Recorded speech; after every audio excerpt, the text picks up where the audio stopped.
Okay mga sis, ito yung part 2 ng Girls Walwal Night na una kong vlog no nakaraang araw.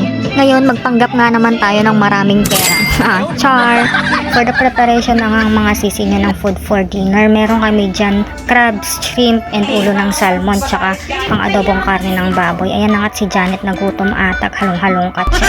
Ang kagandahan dito guys, marami silang food sa ref nila, pika-pika. Kung sakali man malimutan yung magbaon ng mga biscuit, drinks, pwede lang kayong bumili dito. And meron naman silang anesthesia kaya pwede lang kayong kumuha anytime. First time nga lang din namin mag-staycation. Syempre, kailangan din naman natin i-treat yung mga sarili natin sa mga ganitong paraan. Ang saya kaya sa pakiramdam na nagagawa mo yung gusto mo, napapasaya mo yung sarili mo, hindi lang yung nakalugmok ka sa trabaho araw-araw. Diyos ko po, ang sakit kaya sa ulo no. Ito na nga, tapos na tayong magluto, kaya naman kailangan na natin kumain ng dinner kasi marami pa tayong event mamaya na gagawin. So, meron nga kami dyan buttered shrimp with crabs na sinabawan with matching ulo ng salmon, sigang, and karne ng baboy for adobo naman. And kaya naman, ayan, sobrang sarap din talaga ng pagkaluto. Talagang pinuri Oo, masarap ang luto namin. Kaya naman, sobrang dami rin namin nakain dito. Kaya, habang nagpapababa nga kami ng kinain, kailangan naming magmuni-muni.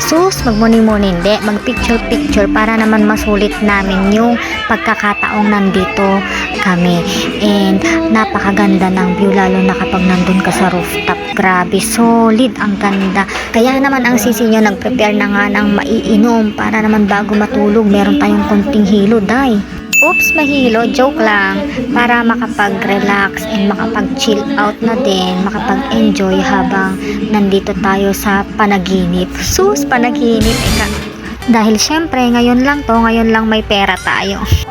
Dahil nga sa mga susunod na araw, baka wala na tayong pera dahil nga nagastos na natin lahat dito sa staycation natin. Pero syempre, dahil yan sa kagustuhan at makapag-enjoy tayo, hindi lang tayo puro trabaho.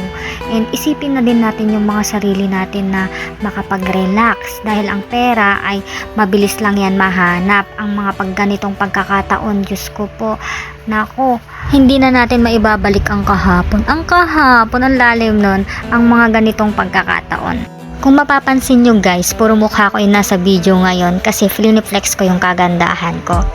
Kagandahan. Oo nga, kasi lahat tayo magaganda. Walang pinanganak na pangit, diba? Sabi ng magulang natin, napakaganda ng anak mo.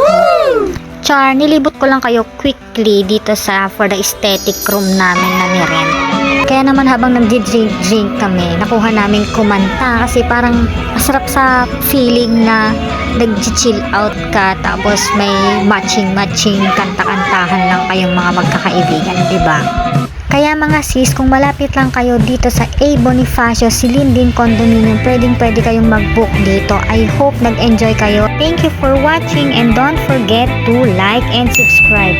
Bye!